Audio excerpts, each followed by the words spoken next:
టాలీవుడ్ లో వేతన కార్మికుల సమ్మె రెండో రోజుకు చేరుకుంది.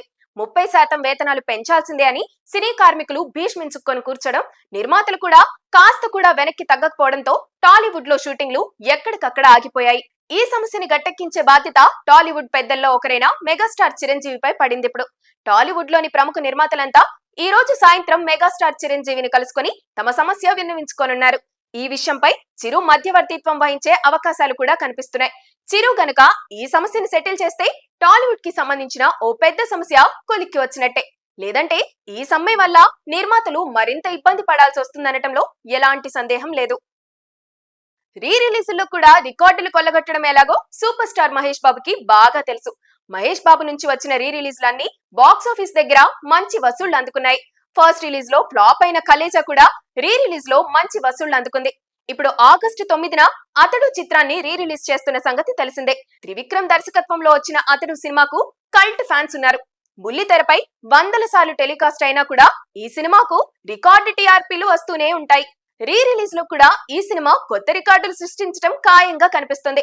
పైగా ఆగస్టు 9న మహేష్ బాబు పుట్టినరోజు. ఈ సందర్భంగా థియేటర్ లో మహేష్ అభిమానులు సంబరాలు చేసుకోవడం ఖాయం.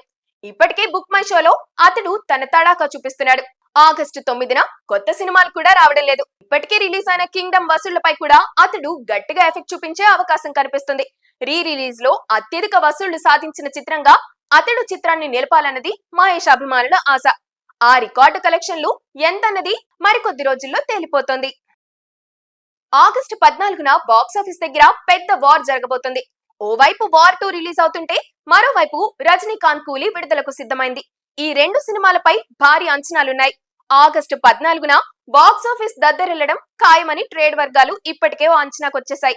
అయితే ఈ రెండు సినిమాల్లో ఏది అప్పర్ హ్యాండ్ అన్నది చర్చనీయాంశంగా మారింది. క్రేజ్ పరంగా రెండు సినిమాలు ఒకే స్థాయిలో ఉన్నాయి. ఈ రెండు సినిమాల్లో దేనికి థియేటర్లు ఎక్కువగా దొరుకుతాయనేది కీలకంగా మారింది.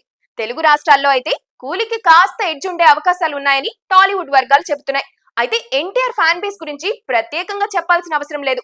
ఎన్టీఆర్ సినిమా వస్తుందంటే వాళ్ళు చేసే హడావిడి మామూలుగా ఉండదు. ఇప్పటికే కూలీ కాస్త ఎడ్జ్ తీసుకున్నా రిలీజ్ కి ముందు వార్ 2 రేస్ లోకి వచ్చేస్తుందని ఫ్యాన్స్ నమ్మకం. తెలుగు రైట్స్ దక్కించుకున్న నిర్మాత నాగవంశీ కూడా హైదరాబాద్ లో ఓ భారీ ఈవెంట్ చేయాలని ప్లాన్ చేస్తున్నారు. ఆ ఈవెంట్ తో ఈ సినిమా బజ్ అమాంతం పెరగడం ఖాయమన్నది ట్రేడ్ వర్గాల మాట. తెలుగు తెరపై అనుష్క కనిపించి చాలా కాలమైంది. తన సినిమాకు సంబంధించి అప్డేట్లు కూడా రావడం లేదు. కనీసం అనుష్క కూడా బయట ఎక్కడా కనిపించడం లేదు. దాంతో అనుష్క అభిమానులు చాలా నిరుత్సాహంగా కనిపిస్తున్నారు. వాళ్ళందరికీ ఓ గుడ్ న్యూస్. స్వీటీ చేతిలో ఉన్న ఘాటి సినిమాకు సంబంధించిన ప్రమోషన్స్ జెట్ స్పీడ్ లో చేయాలని చిత్ర బృందం డిసైడ్ అయింది. బుధవారం నుంచే ఘాటి ప్రమోషన్లకు శ్రీకారం చుట్టబోతున్నారు. అందులో భాగంగా బుధవారం సాయంత్రం ఘాటి ట్రైలర్ ని విడుదల చేస్తున్నారు. క్రిష్ దర్శకత్వం వహించిన ఈ చిత్రాన్ని సెప్టెంబర్ 5న విడుదల చేస్తున్న సంగతి తెలిసిందే. అంటే సరిగ్గా నెల రోజుల సమయం ఉందన్నమాట. ఈ నెల రోజుల్లో ఘాటి ప్రమోషన్లు గట్టిగా చేసే అవకాశం కనిపిస్తుంది. ఇప్పటికీ విడుదలైన టీజర్ ఈ సినిమాపై బజ్ క్రియేట్ చేయగలిగింది. ట్రైలర్ కూడా అందుకు ధీటుగానే ఉంటుందని సమాచారం అందుతుంది. మరి ఈ ట్రైలర్ లో అనుష్క ఎంత కొత్తగా కనిపిస్తుందో చూడాలి. మరి ఆగస్టు 22 ప్రాధాన్యత ఏంటి? ఇదైతే తెలుగు ప్రేక్షకుల్ని ప్రత్యేకంగా అడగాల్సిన అవసరం లేదు. ఆగస్టు 22 అంటే టాలీవుడ్ కు ఓ పెద్ద పండుగ రోజు. మన మెగాస్టార్ చిరంజీవి పుట్టినరోజు. ఆ రోజున మెగాస్టార్ కొత్త సినిమా గురించి ఎలాంటి అప్డేట్స్ వస్తాయా అని ఫ్యాన్స్ ఎదురు చూస్తూ ఉంటారు. విశ్వంభర సినిమాకు సంబంధించిన ఓ పాటని ఈ సందర్భంగా విడుదల చేసే అవకాశాలు కనిపిస్తున్నాయి. దాంతో పాటు అనిల్ రావుపూడితో చేస్తున్న కొత్త సినిమా అప్డేట్ కూడా ఆ రోజు వచ్చే అవకాశం కనిపిస్తుంది. దాంతో పాటుగా ఆగస్టు 22న టాలీవుడ్ నుంచి 5 సినిమాలు విడుదలకు సిద్ధమవుతున్నాయి. పరద, బార్బరిక్, మేఘాలు చెప్పిన ప్రేమ కథా చిత్రాలు చిరంజీవి పుట్టినరోజు విడుదల కాబోతున్నాయి. ఓ రకంగా ఈ సినిమాలన్నీ చిరు బర్త్డే గిఫ్ట్లని అనుకోవచ్చు.